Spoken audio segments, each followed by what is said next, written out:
Ассаламу алейкум. И всем здравствуйте.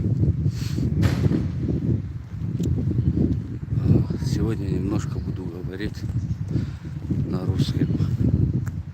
Ну, чтобы было всем понятно. А не на таджикском.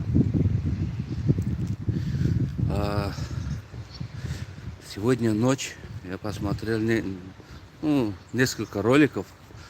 И в одной из них увидел вопрос Соловьева, где ОДКБ. Это очень хороший вопрос был, действительно, вот по моему мнению, да, вот созданный по защите территориальной целостности странах, да, которые создали ОДКБ.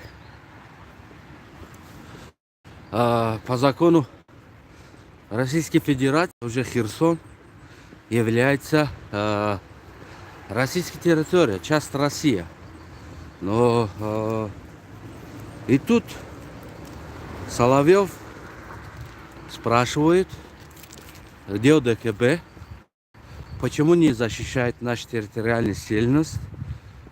А тут Армения говорит, где ОДКБ, почему не защищает нашу территориальную целостность. То, что у нас договор подписан. Почему они в Казахстане были, защищали территориальную целостность Казахстана? Почему они не защищают в данный момент Россию, территориальную целостность Российской Федерации? Это действительно очень большой вопрос. Почему? Потому что там льется очень большие деньги. Очень большие деньги. Это от налог народа. От пенсии бабушки, дедушки, которые, от стариков, скажем. Холодно что-то. Вот. И там льется большие деньги. Но сколько миллионов, сколько миллиардов тратили за ОДКБ создание и до сих пор за его существование, да? А почему это ОДКБ не защищают территориальную целостность России? Я видел, как Соловьев разговаривает. Это все вопросы Соловьева, да, которые находятся в студии. И Симонян, Соловьев, и 60 минут, да. Это все вопрос Путину он задает. Это реально. Вот вижу, он контролирует Путина. В натуре контролирует Путина. Путина контролирует не Америка, не Европа. Путина контролирует вот это Симонян, Соловьев, вот это Скобеева и остальные. Вот это они контролируют. Они задают Путину вопрос. Нахрена мы отступали от Херсона? Где ОДКБ? Например, да? Все остальные вопросы задают они Путину. Они вот столько бы не кричали, не орали, это все это вопросы Путину. Они на Путин кричат, они на Путина орют. Не другому человеку. Они Путину орут, они главнокомандующими орут, генералам, которые они орут. Да, спрашивает, действительно, как будто президент не Путин, а Владимир Соловьев. Все они, Вова. Как будто вот Соловьев президент. Задает вопрос, конкретно задает. Где ОДКБ? Нахрена отступали от Херсона? Да? Вот. Именно надо на его вопросы отвечать. Кто должен отвечать? Народ? Он народу обращается, что ли? Где ОДКБ? А? Он, что ли, народу обещает, кричит, что ли? Почему мы отступали? Нет. Он кричит всем вот это вот командующим, Рамзану Ахмадовичу и остальные, Шойгу, например, вот, и Путину, и всем остальным кричит он. Почему мы отступали, нахрена мы отступали, зачем мы отступали, да? Действительно. А реально Брат, этот дурак ничего не понимает. Но он кричит. Пока ему дает этот шанс, кричат, орат. Он кричит и орет там. Не, мы, шоу, цирк. Строит цирк народу бесплатно по телевизору, цирк. Вот иди смотри сколько хочешь. А реально ОДКБ по закону защищают те страны, которые его в территориальной целостности признает мир, а не сам Россия. Да? Я могу сказать, сейчас я на ОДКБ, подписан ОДКБ, завтра заявляю, что Афганистан территориальная целостность Таджикистана, давай ОДКБ, пойдем защищать нашу территориальную целостность. 4 долбоеба, которые подпишут там документы, что Афганистан территориальная целостность Таджикистан, давай ОДКБ защищаем. Так? Не, в принципе, должен. Все это понимают. Нормальные люди все понимают. Для того, чтобы ОДКБ защищал эту территорию, должен эта территория признать мир. Мир должен признать. А не Путин. А не 4 долбоеба, которые признают сам по себе, голосует. У нас тоже происходит такой цирк иногда, да? Я вижу, сами себе кем-то объявляют, сами себе, короче, никто их не признает. Ну, они сами себе объявляют. Ну, сами себе наградят иногда, сами себе звание дают. Ну, это никто не признает. Никто не признает, кроме себя. Кроме сами себе, никто их не признает. Потому что это и не народное, и не международное. Просто они сами себе делают. Вот точно так же. Путин организовал один цирк. Друг друга руку пожали, поднимали и танцевали немножко.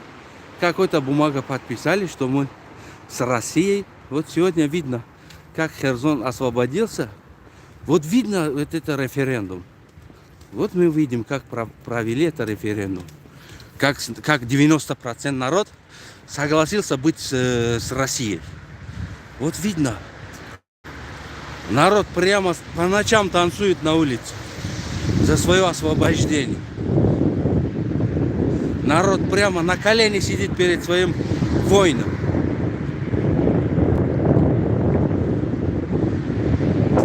Вот это вот результат показывает, что как народ референдума голосовали, чтобы быть вместе с Россией. А сейчас Соловьев говорит, где ОДКБ? Хороший вопрос задаешь. Где ОДКБ? Почему не защищали Армению? Где это ОДКБ? Кому это нужен ваш ОДКБ? Нахрен нужен это ОДКБ? Если вы не можете защищать самому Россию, да? Кому это нужен? Видите теперь, все это ОДКБ, таможенный союз, все это фейковые, создан для обман зрения всего этого народа. Понимаете, обман зрения. Все, больше обман зрения, ничего там нету, ничего. Почему? Потому что когда я был в Казахстане, Казахстан, Россия, таможенный союз, мы с друзьями ехали из Казахстана, Россия, хотели купить машину, и они сказали, чтобы год, не более 3 года было. А что это за таможенный союз? Определяют год. Что за союз? Союз, который старых не признает, или больше 3-летку не признает автомобиль, или другие вещи. Союз, который не признает запчастей от старых машин, должен быть от новых. Так вы считаете, да, это союз? Вот тогда я понимал, этот союз просто афандизм. Понимаете, что это такое афандизм? Вот это афандизм. Вот это был афандизм. Там никакой союз не был. Просто ради того, что обманывать народ, одурачить народ, они подписывают, сам себя организуют какой-то встречи, какой-то, не знаю. Поэтому и ОДКБ, и таможенный союз, и остальные союзы, которые созданы были с Россией, да, они просто фейковый. Действительно, это фейковый. По спешку. Ничего не обработанный там. Честно. Просто вот 4 дурака надо было подписать и что-то снимать и народом своим показывать. Все. И за это сколько миллионов денег вот расходовали, летали там, снимали, журналисты, пропагандоны, вот, мы таможенные союзы, Таджикистан не хочет входить в таможенный союз, вот, Путин Таджикистан заставляют. Понимаете, что, о чем была, да, речь? Я скажу вам, это было чисто хреня и чисто туфта. Почему? Потому что люди у нас просто верят в иллюзию. Иллюзию, понимаете? Вот иллюзию верят люди.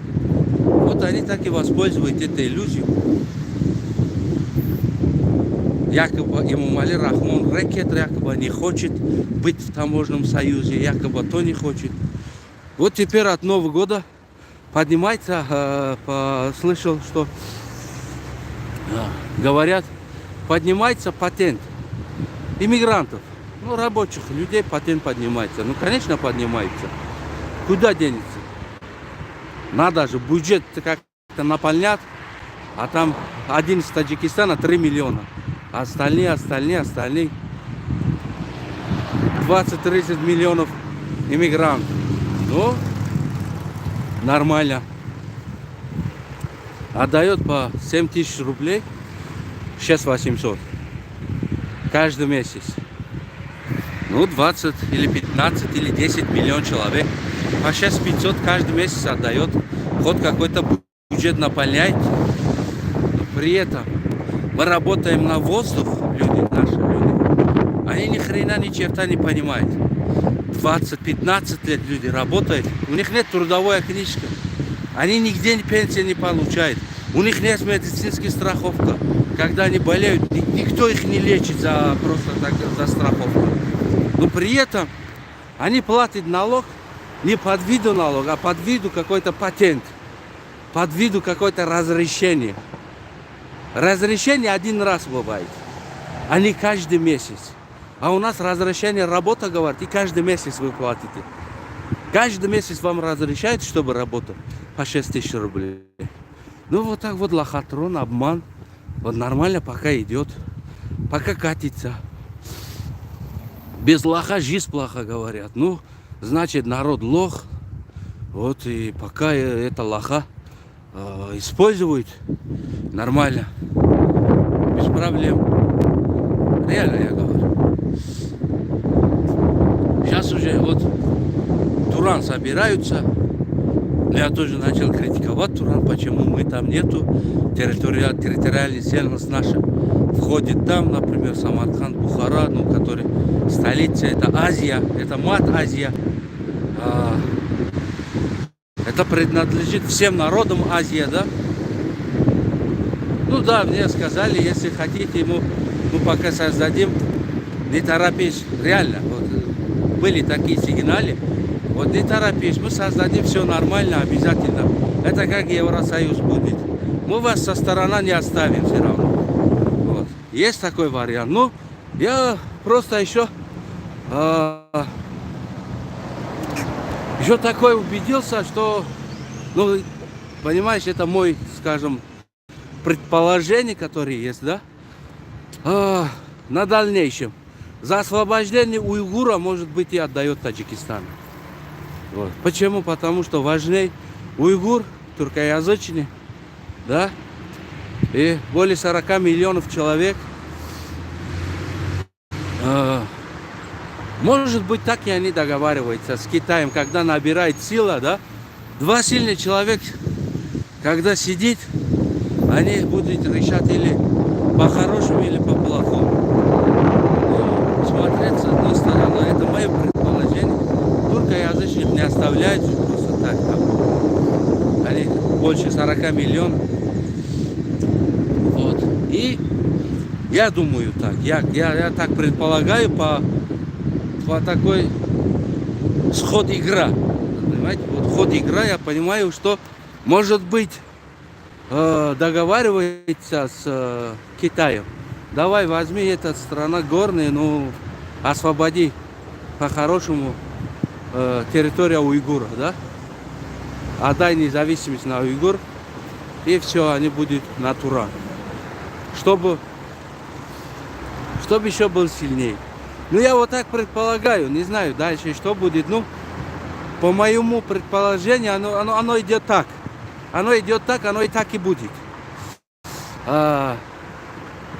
Почему? Потому что, во-первых, они туркоязычные, во-вторых, более пунктуальны, чем мы.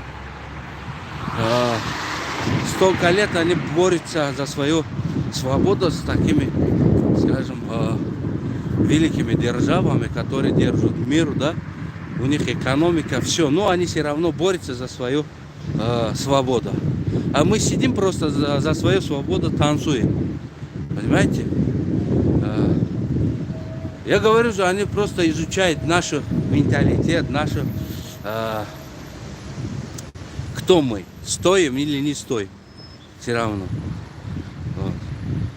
Чем вот это лишний геморрой, да, Самарканд, Бухаро кричат, они кричат, орут. Нахрен это нужно? Давай возьми Китай, это тебе, освободи уйгурские территории, да?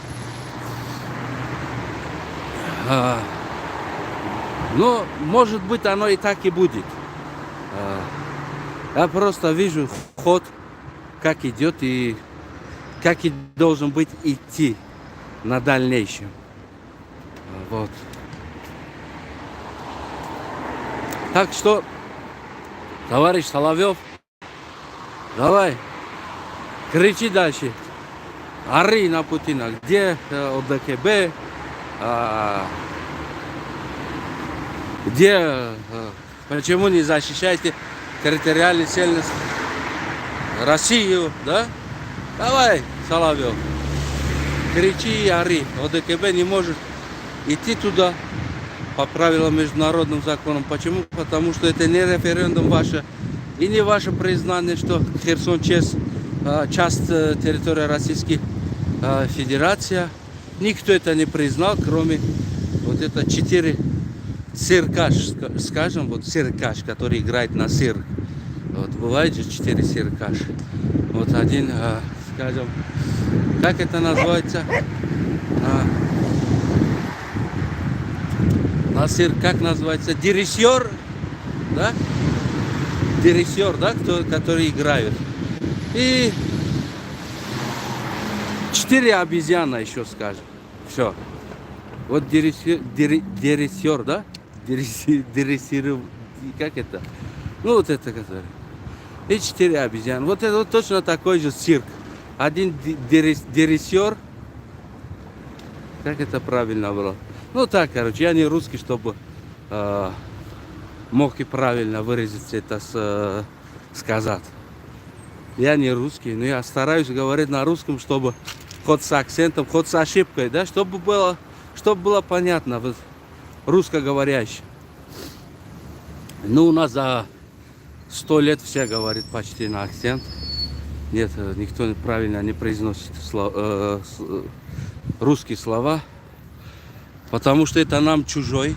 Реально, это нам чужой. Абсолютно чужой, скажем. Ну, заставляли учиться, учили немножко. Пушкина, Лермонтова, да, учились немножко. Когда-то. Это тоже было во время СССР. А после СССР не учились. Ну, такой, дорогие товарищи, друзья, дорогие мои подписчики, дорогие мои, скажем, враги, которые есть, дорогие мои все. Вот такой ситуация. Ну, у нас в данный момент ситуация очень, скажем, очень хреново, реально. Путин-то ладно, и остальные тоже ладно. Но наш Эмомали, президент, вот момент на передача власти своему сыну, да, вот неправильно, не в том моменте и не в том положении попал. Он никак не может передать власть своему сыну. старается он хоть как-то это делать, но все равно он боится, он ждет, что будет. Вот это вот как раз судьба Россия, вот то, что решает не только вот Российской Федерации, да, свои, это решает даже вот вся Азию и вся Кавказу, который находится в заложнике, это система кремлевский, да, вот. Если это решаются, да, вот это вся чучела Кремля, который находится что в Азии, что в Кавказе, да, вот когда они вот все уходят, автоматически они уходят, автоматически они задерживаются, автоматически освобождаются и Кавказ, и Азия. Я реально это говорю. Сейчас украинцы борются не только своей судьбой, да? Они не освобождают свою родину. Они со своими действиями освобождают и Азию, и Кавказ. Реально. Они освобождают Азию и Кавказ. После этого можно украинцу давать такое звание освободитель Азию и Кавказ. Можно наградить этой званием народа Украины. Войны Украину можно наградить с такими званиями. И можно будет на восстановление Украины помогать потом, отдавать. Ну как, ты сидел дома, да, тебя освободили, да? Ты просто сидел дома, бухал, кайфовал, ходил, по Европу шатался, по Россию, копал, ломал, стену сломал, да, штукатур делал, ты ходил, за тебя Украина тебя освободил. Почему? Без России Эмомали Рахмон не может существовать. Реально, не может существовать.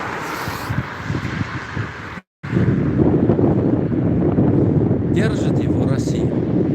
Вот чем Соловьеву, вот я бы сказал бы Соловьеву, да? А зачем мы нахрен защищаем границу Таджикистану от Афганистана? Нахрен наша 201-я дивизия находится в Таджикистане? Вот это вопрос, Соловьев. Задавай. Я тебе помогаю просто, ну, чтобы ты мог как-то провести свою передачу еще более азартной. Нахрен, когда наши границы забирают украинцы, фашисты, да, вы говорите, фашисты. Вот. На нас нападают фашисты, а мы защищаем таджиков от афганских фашистов, да? Нахрен нам нужен? Давайте все 201-я дивизия, все его вот это вот боевые оружие, которые у них есть, вот. Давайте всех забирайте обратно в Россию. Нахрен вы нас защищаете, Соловьев? Нахрен вы нас защищаете, когда у вас жопу горит, да? А вы нашу жопу защищаете от Афганистана. Зачем это вы делаете? Давай, Соловьев, следующая передача. Если хочешь, давайте подписывайся на мой канал. Я тебе объясняю, где есть русские, кого защищает русские, да? Ну, я кого защищаю. Вот. Давай, Соловьев, в первую очередь, забирай 201-ю дивизию, кричи, ори. Нахрен наша 201-я дивизия находится в Таджикистане. Нахрен мы защищаем жопу таджиков, да, когда наша жопу горит. Скажи вот так, открыто. Нахрен мы наша жопу горит, да? Вот кто-то, может быть, делает нашу жопу, а мы жопу таджиков защищаем, да? Скажи так, кричи, ори. Давай 201-ю дивизию, пихай вперед, чтобы они пошли туда воевать. Нахрен нас защищают? Не надо нам защита. Мы спокойно живем, у нас хорошо. Мы танцуем каждый день. Да? Вот вы защищаете нас от границы Афганистана. Забирайте 201-ю дивизию. Полностью забирайте. Мы можем сам себя защищать. Нормально.